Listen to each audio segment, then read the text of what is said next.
Well, 2026 could see some big changes for the IPO market, forcing some moves by some of the biggest players. Leslie Picker joins us now with the story. Hey, Leslie.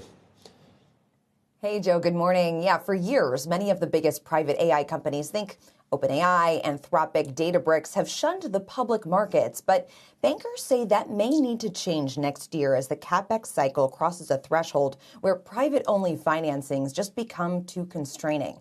McKinsey research shows that by 2030, data centers equipped to handle AI processing loads are estimated to require more than $5 trillion in CapEx. Private AI companies have been able to spend tens of billions of dollars a year on CapEx, but this next phase will require more funding, and likely that's through the debt markets. And it's more efficient and less expensive to access a wide range of credit as a public company. Now, there are a few reasons for this. First, having a public equity gives lenders more certainty on real-time valuation, which can allow a company to take on more debt with tighter spreads, essentially lower costs of capital here.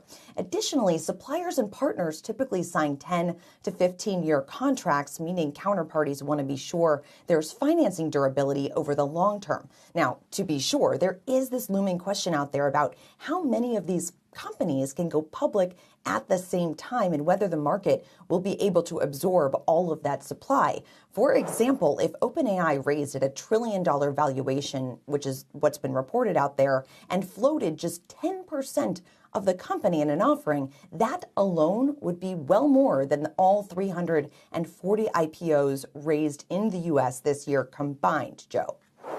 You could probably make the case, Leslie, that the shrink in the public, the availability of public shares has been unbelievable over the past 20 years for a lot of reasons. Yeah. Why companies did not want to be public.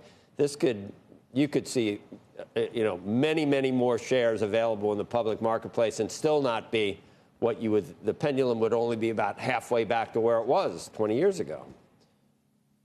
No, you're spot on. And the solution in Washington has really been to fix the private markets, find ways for retail investors, individual investors, high net worth investors to get access to some of these companies before they go public because they've been staying private so long. And the thought has been, oh, well, the individual investor has really missed out on kind of that growth phase of a company's lifespan. So why don't we find a way to kind of democratize the private markets in order to give them access? But this could be kind of that threshold that really changes the game for going public next year. It's hard to be.